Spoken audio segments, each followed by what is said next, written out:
오늘 본문 말씀은 요나서 1장 1절에서 10절까지의 말씀입니다. 우리 이 말씀을 다 함께 소리내어 읽겠습니다.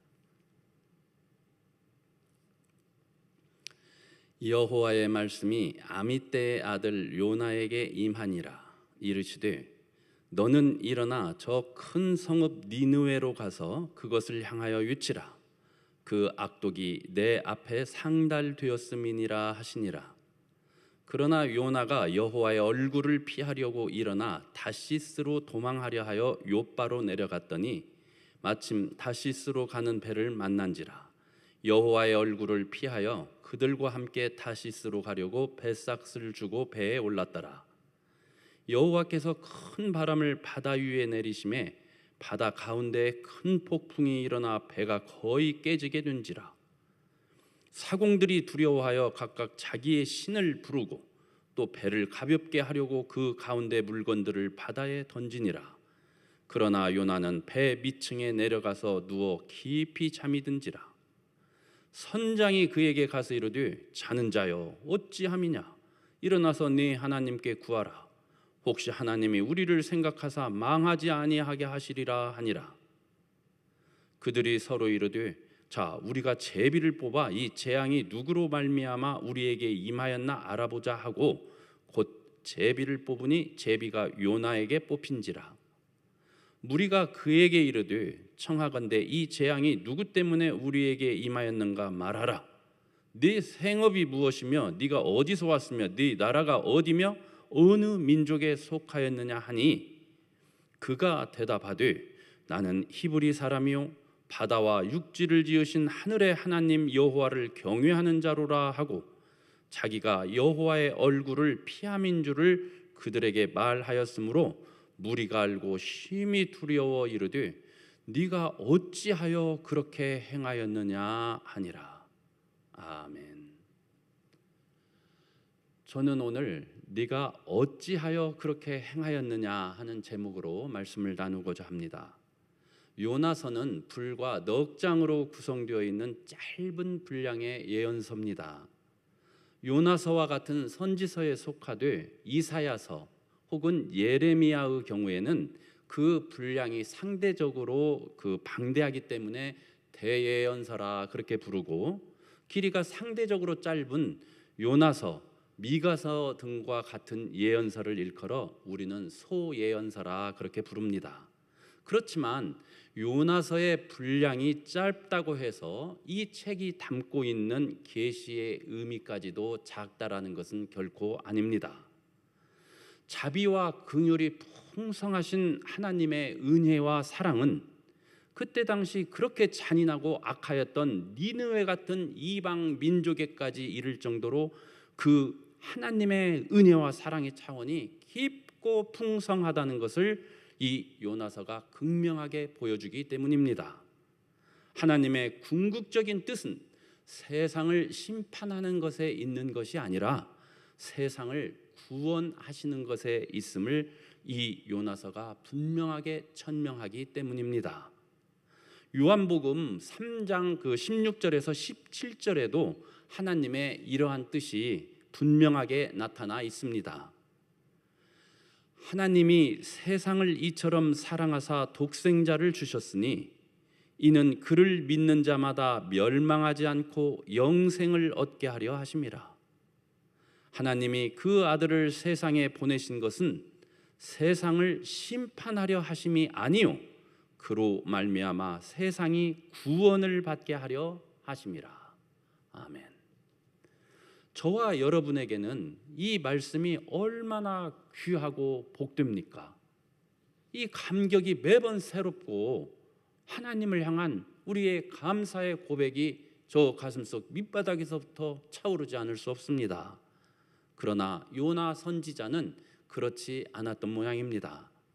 하나님의 구원은 오직 이스라엘 민족에게만 주어져야 한다는 선민 사상에 젖어 있었기 때문일 것입니다. 이스라엘 민족은 구원을 받아 영생을 얻는 것이 마땅하고 이방 민족들은 하나님의 심판을 받아 멸망하는 것이 옳다 하는 이런 배타적인 구원관은 그때 당시 히브리 사람들에게는 누구에게나 다 자연스럽고 어쩌면 당연한 생각이었을 것입니다. 특히 새롭게 부상하는 아수르 제국의 그 잔인하고 포악한 모습을 바라보면서 북이스라엘이 극도의 공포와 위협을 느끼며 그 치를 떨었을 당시 그 정세를 감안해 보자면 아수르의 수도 니느웨로 건너가서 그들에게 즉시 회개할 것을 선포하라 하시는 하나님의 부르심에 반감을 품고 하나님을 피해 지금 도망을 치고 있는 요나의 심정이 이해가 좀 되기도 합니다. 이런 의미에서 이 요나서는 예언서이면서 동시에 다른 한편 요나라고 하는 예언자에 관한 책이라 할 수 있습니다. 하나님의 사명을 받은 그 선지자가 취하였던 반항적인 태도, 그리고 이에 대한 하나님의 반응을 요나서가 집요하게 추적하고 있기 때문입니다. 하나님의 깊은 마음과 뜻을 헤아려 보지 아니하려는 이 엇나간 마음, 하나님의 말씀을 받았으면서도 이를 적용하고 실행에 옮기려 하지 아니하는 뒤틀림이 저와 여러분, 우리 모두에게도 일정 부분 있는 것이 사실입니다. 그러므로 이 요나서는 먼 옛날 요나라고 하는 한 선지자의 이야기가 아니라 바로 오늘날 나 자신에 관한 책이기도 합니다. 오늘 본문 1절에서 3절 말씀을 제가 다시 한번 읽겠습니다. 여호와의 말씀이 아미떼의 아들 요나에게 임하니라. 이르시되 너는 일어나 저 큰 성읍 니느웨로 가서 그것을 향하여 위치라. 그 악독이 내 앞에 상달되었음이니라 하시니라. 그러나 요나가 여호와의 얼굴을 피하려고 일어나 다시스로 도망하려 하여 욥바로 내려갔더니 마침 다시스로 가는 배를 만난지라. 여호와의 얼굴을 피하여 그들과 함께 다시스로 가려고 뱃삭을 주고 배에 올랐더라. 요나는 이스라엘의 예언자입니다. 그런데 하나님은 지금 요나를 이방 땅 니느웨로 보내고자 합니다. 니느웨의 악독함이 극에 달하여 하나님 앞에 상달되었기 때문입니다. 또 다른 소선지서에 해당되는 이 나훔서 3장 1절 말씀을 보면 니느웨의 죄악을 이렇게 묘사하고 있습니다. 화 있을진저 피의 성이여, 그 안에는 거짓이 가득하고 포악이 가득하며 탈취가 떠나지 아니하는도다. 고대 아수르의 비문과 그 석판의 부조물을 보면 사람들의 가죽을 벗기거나 날카로운 말뚝에다가 사람들의 몸을 꿰어 세우고 또 머리통은 따로 떼어서 피라미드처럼 쌓아 올려놓은 그 모습이 나와 있는데, 아수르는 이처럼 잔인무도한 폭력을 통하여 이웃 나라들을 정복하고 통치하였다고 합니다. 그런데 이런 나라의 수도인 니느웨에 가서 너희는 이제 그만 회개하라 하시는 하나님의 경고의 말씀을 위쳐야 하는 이 사명을 부여받았으니 이때 요나의 심정은 상당히 여러모로 복잡하였을 것 같습니다. 회개하라는 경고의 말씀인즉 너희가 돌이키면 내가 용서하겠다는 하나님의 뜻을 담고 있기 때문입니다.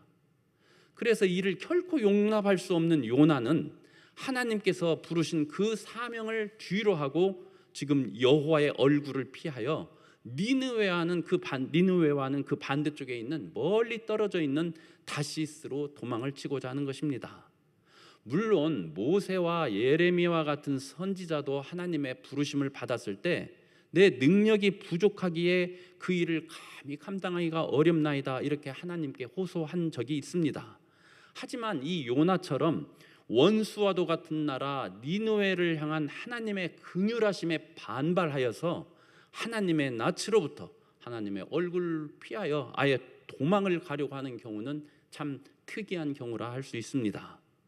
성경에서 하나님의 얼굴을 피한다, 이 표현이 갖는 의미는 실로 귀하고 아름답습니다. 그리고 놀랍습니다. 왜냐하면 하나님의 얼굴은 당신 백성들에게 베푸시는 하나님의 친밀한 교제와 은혜를 상징하기 때문입니다. 민수기를 보면 이 의미를 보다 분명하게 알 수 있습니다.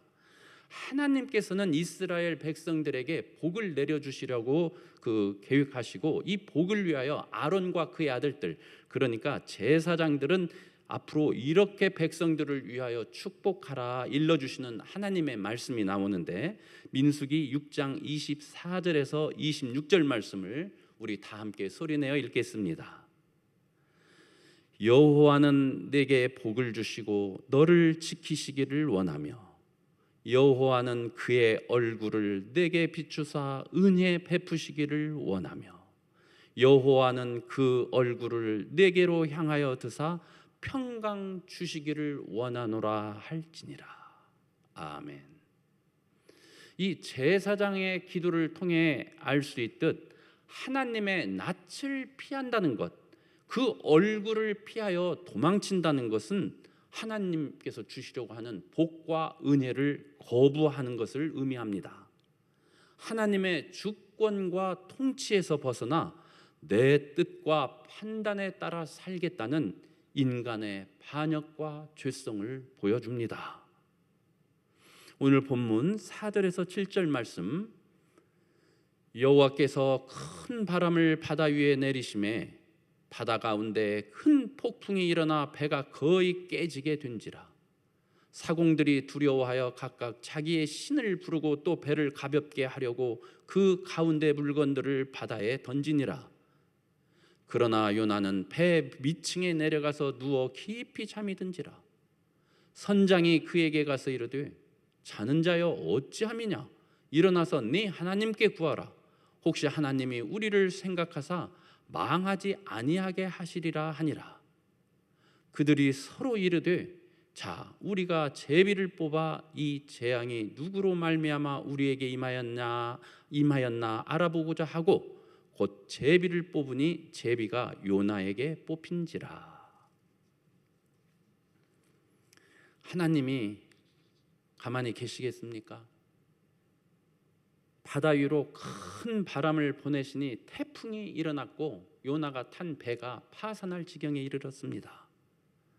요나가 배를 타고 아무리 멀리 달아나려 한다 한들, 배 밑창 속에 숨어 있다 한들, 주님 앞에서 그가 어디로 피하며 어디로 숨겠습니까? 하나님의 불꽃 같은 시선을 우리 인간은 벗어날 길이 없습니다. 풍랑이 더욱 거세어지자 선원들은 이제 마지막 방법으로 선적한 물건들을 배 밖으로 던졌습니다. 그리고 각각 자기가 믿는 신을 찾아서 그 이름을 부르며 살려달라 애원하였습니다. 그런데 어찌 된 일입니까?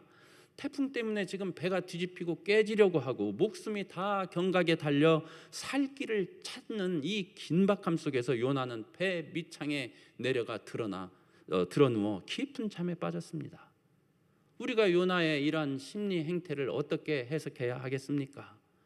하나님을 정면으로 거역했다는 두려움과 압박감으로 인해 요나는 무기력함과 육신의 어떤 극도의 피로함에 빠졌을 가능성이 큽니다. 심신의 이런 무기력은 영적 침체로 이어질 수밖에 없고, 그의 유일한 도망처는 아마도 어두운 곳 저 깊이 들어가 몸을 웅크리고 깊은 잠 속에 빠져드는 것 말고는 다른 방법이 없었을 것 같습니다. 선장이 이런 요나를 찾아내어서 발견하고 말합니다. 여보시오, 당신도 어서 당신이 섬기는 신에게 부르짖어 보시오. 행여나 그 신이 우리를 살려줄지도 모르지 않습니까? 누가복음을 보면 돌들이 소리치리라 하는 말씀이 있습니다. 요나가 침묵하자 이방인 선장이 지금 소리를 치는 것입니다. 당신의 신, 당신의 하나님께 어서 간구해라. 다른 한편 선원들이 제비를 뽑아 누구 때문에 이런 재앙이 그들에게 닥쳤는지 알고자 하였을 때 그 제비가 요나에게 떨어졌습니다. 오늘 본문 8절에서 10절 말씀입니다. 무리가 그에게 이르되 청하건대 이 재앙이 누구 때문에 우리에게 임하였는가 말하라. 네 생업이 무엇이며 네가 어디서 왔으며 네 나라가 어디며 어느 민족에 속하였느냐 하니, 그가 대답하되 나는 히브리 사람이요 바다와 육지를 지으신 하늘의 하나님 여호와를 경외하는 자로라 하고 자기가 여호와의 얼굴을 피함인 줄을 그들에게 말하였으므로 무리가 알고 심히 두려워하며 이르되 네가 어찌하여 그렇게 행하였느냐 하니라. 제비를 뽑았는데 요나가 뽑혔습니다. 당신 누구요? 당신 어떤 사람이요?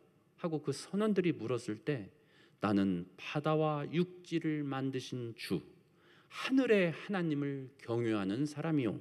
요나가 대답합니다. 요나가 천지의 창조주이신 하나님을 피하여 달아나고 있는 중이라는 것을 알고 나자 그 선원들의 두려움은 더욱 커졌고 겁에 잔뜩 질려 요나에게 소리칩니다. 하나님 앞에 어쩌자고 이런 일을 저질렀습니까? 오긴의 성도 여러분, 천지의 창조주 하나님을 경외한다는 고백에도 불구하고 하나님의 부르심에 반발하며 하나님의 얼굴을 피해 도망을 치다가 요나는 바다 한가운데서 지금 죽을 지경을 맞이했습니다. 그런데 정작 하나님을 진정 크게 두려워하며 진실로 경외하는 모습을 보인 것은 오늘 본문에 따르자면 이방민족인 벳사람들입니다. 그들이 요나에게 말합니다. 천지의 창조주 하나님 앞에 네가 어찌하여 그렇게 행하였느냐? 네가 어찌하여 그렇게 행하였느냐? 우리 각자에게는 하나님께서 나를 불러 맡기신 크고 작은 사명이 분명 있습니다. 우리는 이를 의식합니다. 결코 모른다 할 수 없습니다. 성령께서 우리에게 알게 하시기 때문입니다. 양심이 우리로 깨닫게 하기 때문입니다. 그런데 우리도 때로는 하나님의 부르심 앞에 그 사명 앞에 머뭇거리고 회피합니다. 하나님을 경외한다는 저와 여러분 아닙니까? 그런데 나를 향하신 하나님의 뜻 앞에서 우리는 왜 망설이며 도망하며 회피하고자 하는 것입니까? 우리가 만약 나 자신을 위한 내 생각과 판단에 함몰되어 그리한다면, 그리하여서 만약 우리가 하나님의 얼굴을 피하려 든다면 우리에게도 저 돌들이 이렇게 소리칠 것입니다. 네가 어찌하여 이렇게 행하였느냐? 네가 어찌하여 이렇게 행하였느냐? 요나가 왜 하나님의 부르심과 사명을 뒤로하고 하나님의 얼굴을 피하였습니까? 악한 자를 징계하시는 하나님의 정의는 인정하고 또 원하였지만 극악 무도한 니느웨까지도 용서와 사랑을 베풀고자 하시는 하나님의 긍휼하심을 요나는 못마땅해 하고 싫어했기 때문입니다. 니느웨 사람들이 금식하고 회개하며 그들의 악한 길에서 돌아섬에 따라 하나님께서 그 당신의 뜻을 돌이켜 재앙을 거두셨을 때 요나가 기다렸다는 듯이 분노하며 하나님 앞에 이렇게 불퉁거립니다. 주님, 제가 다시스로 도망쳤던 이유를 아십니까? 주님께서 저 악독한 이방인 니느웨 사람들을 용서하실 것을 저는 진즉 알았기 때문입니다. 주께서는 은혜로우시며 자비로우시며 노하기를 더디하시며 인애가 크시사 뜻을 돌이켜 재앙을 내리지 아니하시는 하나님 아니시겠습니까? 그러나 저는 이 일이 참으로 못마땅합니다. 화가 납니다. 그러하오니 차라리 저를 지금 죽여주십시오. 이것이 하나님의 이 거룩하고 선하시고 아름다운 성품 앞에 인간 요나가 분노하며 대드는 장면인 것입니다. 문자적으로는 하나님의 말씀과 하나님의 성품을 정확하게 알고 있었지만 하나님의 마음과 뜻을 헤아림에 있어 요나는 너무도 편협하고 자기 생각에 갇혀 있었습니다. 부족하였습니다. 요나는 옳고 그름의 판단 기준을 자기 자신에게 주었습니다. 자기의 의로움, 자기의 관점을 하나님의 뜻보다 앞세웠습니다. 이런 요나의 모습을 통해 첫사람 아담과 하와가 우리에게 남긴 이 죄성의 끈질김 그리고 무서움을 다시 한번 생각해 둡니다. 하나님과 그토록 사랑스러운 관계 친밀함을 나누었던 첫사람 아담과 하와가 하나님의 부르심 앞에 왜 여호와 하나님의 낯을 피하여 동산 나무 사이에 숨었습니까? 내 눈에 보기에 먹음직도 하고 보암직도 지혜롭게 할 만큼 탐스럽기도 한 모습에 내 마음을 빼앗겨 하나님의 말씀보다 내 판단, 내 생각, 내 관점, 내 결정을 우위에 두었기 때문입니다. 만약 저와 여러분 우리 또한 성경을 읽으면서 목사님의 설교 말씀을 들으면서 그럼에도 불구하고 자기 의의를 앞세워 하나님의 말씀을 생각하고 판단해 버린다면 우리 또한 저 아담이 그리하였듯 저 요나가 그리하였듯 하나님의 말씀으로부터 반드시 엇나갈 수밖에 없을 것입니다. 우리가 구원을 받은 이후에 이 세상을 살아가면서 지금 걷고 있는 성화의 길은 그러한 내 육신의 소욕, 나의 의로움, 나의 공로, 나의 판단, 한마디로 자기 중심적 내 관점에 따라 살고자 하는 죄악에 물든 본성을 죽여나가는 과정입니다.